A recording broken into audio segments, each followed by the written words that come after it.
पूर्व जन्म में किस पाप के कारण धृतराष्ट्र जन्मे थे? अंधे। आइए जानते हैं। एक कथा के अनुसार धृतराष्ट्र पूर्व जन्म में बहुत दुष्ट राजा थे।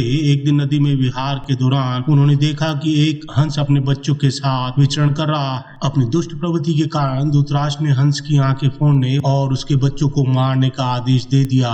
इस घटना से हंस की असहनीय पीड़ा के कारण मृत्यु हो गई। मरते वक्त हंस ने राजा को श्राप दिया था कि मेरी ही तरह तुम्हारी भी यही दुर्दशा होगी। इसी श्राप के कारण अगले जन्म में धृतराष्ट्र अंधे पैदा हुए और उनकी सभी संतानों का वध हुआ। एक और कारण है जिसकी वजह से अंधे जन्मे थे धृतराष्ट्र। कहानी का आरंभ होता है महाराज शांतनु और सत्यवती से। इनके दो पुत्र थे, विचित्रवीर्य और चित्रांगद। चित्रांगद का निधन अल्पायु में ही हो गया था। विवाह योग्य होने पर भीष्म ने विचित्रवीर्य का विवाह काशी राज्य की राजकुमारियों अंबिका और अंबालिका से करवा दिया, किंतु विवाह के कुछ समय पश्चात ही विचित्रवीर्य का भी देहांत हो गया। क्योंकि अंबिका और अंबालिका अभी तक संतानहीन थी, सत्यवती ने अपनी चिंता महर्षि वेदव्यास को बताई और अपनी विपदा का निदान पूछा। महर्षि वेदव्यास ने अपनी दिव्य शक्ति से शक्तिपात करके अंबिका और अंबालिका से संतानें उत्पन्न की। अंबिका ने डर के मारे आंखें बंद कर ली थी, जिसके परिणाम स्वरूप धृतराष्ट्र अंधे पैदा हुए। इसी प्रकार अंबालिका भी महर्षि को देखकर भयभीत हो गई, जिसके शारीरिक रूप से दुर्बल पांडु का जन्म हुआ।